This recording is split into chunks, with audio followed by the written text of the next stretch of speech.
Hey, everybody, and welcome to another edition of the Migraine Mentors Minicast. I'm one of your migraine mentors, Dr. Erik Reis. And today's topic is something that I continuously find intriguing, and that is the connection between your eyes and your migraine symptoms. Now, this may be a bit of a surprise for some of you. For others, maybe not so much, but there's a massive connection between your eyes and brain function. And essentially, how we're looking at things now is that your eyes are a massive window into brain functionality.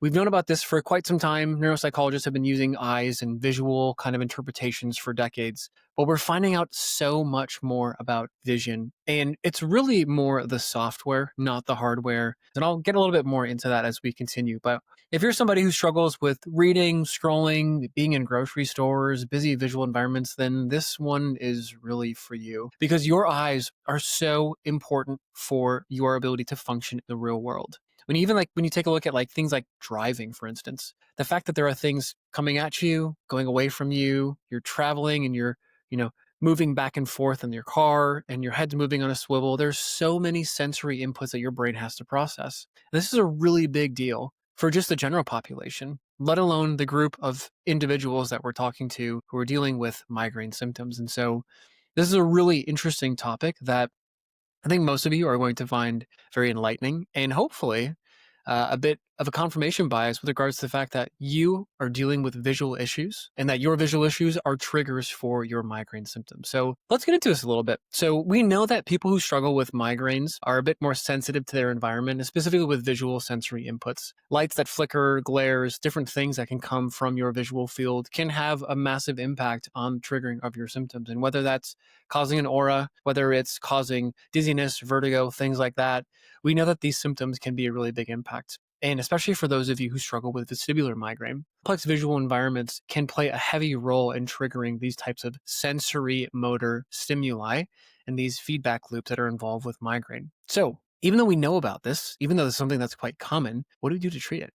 Really good question. Well, there's three really common kind of syndromes or visual issues that are commonly found with patients who struggle with migraine that clinically we've seen at the Neural Connection that we've wanted to treat. And so the first one is convergence problems. So convergence is essentially a mechanism where your eyes are yoked together and coming in and being able to look at something very close up in front of you. Now, there's a vergence mechanism where you have to have the eyes yoked together, and you can either be coming in or going out. And most people who will, statistically speaking, be struggling with this are going to be people who have struggles coming in towards their nose. Convergence insufficiency, the inability for the eyes to converge together, causes the eyes to kind of drift outward. So you really have to work hard to pull the eyes together. And how this kind of feels or manifests in your real world is with pressure over the temples, maybe just losing your place or having problems with seeing both eyes. You kind of close one eye or the other to try and get visual acuity. But what actually helps with this is really simple exercises like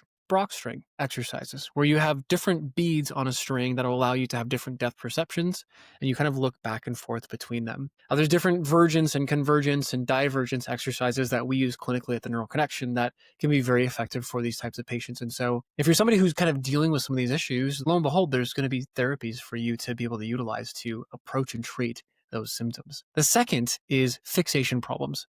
And it's essentially just what it sounds like.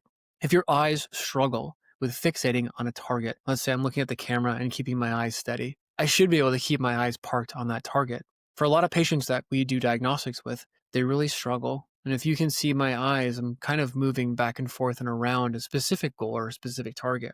This is kind of where people really struggle from a standpoint where they have to get this consistent visual tension, they feel this disconnect, and they kind of get some pretty persistent eye strain. Unsteady fixation makes this kind of work really difficult for us. And if it's hard for you to look at a static target, well, good luck looking at anything in the real world that's moving, you're moving, or in a complex environment when your eyes are trying to track a target that's moving in space. And so we know that a lot of people with migraine struggle with some of these basic visual functions. We also know that they struggle with some really interesting eye functions, like where you're trying to hit specific targets. These are specifically called saccades. And so while you don't need to know that, what I want you to take away from this is the fact that visual inputs in different visual aspects can have a massive role in triggering, if not manifesting, your migraine symptoms. Because the last system is really looking at your ability to track targets in space. So these pursuits, these visual pursuits, are named for your ability to track a moving target in space. And I always equate to this for patients as like if you're watching a bird in the sky,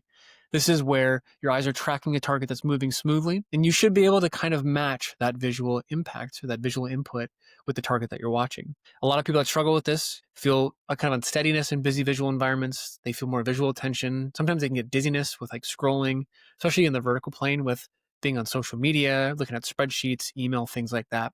And what helps with this is, once again, some pretty basic visual and vestibular rehabilitation. Now, it's not as easy to say it's only the eyes or it's only the vestibular system. They commonly go hand in hand, but these systems are intimately tied together and they correlate relatively heavily. What we also know about these systems is that your eyes have a massive impact on the tone of your neck. If you don't believe me, what I want you to do is take your fingers and put them on the back of your skull back here, right where everybody feels like this persistent chronic tension, headache, or tension. And I want you to keep your head perfectly still. And I want you to move your eyes left and right like this really fast. Now I want you to move your eyes up and down. If you have your hands over the right area, what you'll feel back there is you'll feel the tone shift and change in the base of your skull based off the fact that your eyes are moving back and forth. And I see this all the time with patients. Patients who've seen a ton of chiros, they've seen a lot of PTs, they've done dry needling, they've had massage done, and their neck is just consistently tight and chronically just hot. And the problem with that is that while you're trying to treat the neck, we know neurologically that the eyes have a massive impact on neck tone. So if you're not treating the visual deficiencies, then you're just going to be chasing a moving target consistently over days, weeks, months, years, and sometimes even decades. What's really interesting about this is that your upper trap, so like I think of this as like the Hulk muscle, like the Hulk is always like hulked out like this. These upper traps, the muscle activity in these upper traps actually increases in gain with visually demanding tasks. So when you're like visually focusing on something or you're like trying to like keep your eyes parked on a target, these trap muscles will actually engage and increase in activity. And there's a heavy correlation between upper trapezius activity and visual focus or visual orientation. So just because your traps are tight doesn't necessarily mean that there's something wrong with you, especially if you're somebody who's dealing with migraine symptoms and you're dealing with chronic visual issues. What we know is that these neck signals feed into the same head pain like relays and reflexes as that are common with migraine pathology, this whole trigeminocervical complex system. So here's what you need to do. If you are somebody who is struggling with 2 out of the following 3 issues, it's time for you to go visit your optometrist or your neuro-ophthalmologist to go get your eyes checked. So if you say yes to after 15 or 30 minutes of reading or being on screens, you feel head pressure or eye pressure or neck tightness. If you say yes to finding words that blur or finding words that double, and when you're to close your one eye to kind of like read things, if you're somebody who struggles with focusing or traveling or walking down aisles, reading bold patterns, or scrolling really quickly on your computer screen or your iPhone, or if you're somebody who sees 20 visual exams, but you know that reading close up causes more migraine symptoms or more triggers, if you answered yes to 2 or 3 of these questions, then you're somebody who should probably get a binocular visual ocular motor examination at your next visit with your doctor. So hopefully that was beneficial, full of value, and something you can take away. I'm one of your migraine mentors, Dr. Erik Reis. We are with the Neural Connection in Edina, Minnesota, and we're putting this newsletter on every single week to deliver value to the people that we are unable to touch within our clinic. We want to expose this and expand this to the rest of the world to show you that regardless of what you're dealing with your migraine symptoms, you have the power and the education to overcome them by using non-invasive integrative therapies and approaches that we've used clinically for the last 20 years of our practice. So if you're somebody who supports the Migraine Mentors newsletter, thank you so much for your feedback, your support, your guidance, all the things you've given us. And if you're somebody who just found this video, what are you waiting for? We publish this newsletter every Wednesday morning at 6 a.m. Central Time to provide you with the most cutting-edge, innovative therapies and techniques to help you take care of yourself. Thank you for listening to this, and I hope to see you at next week's episode.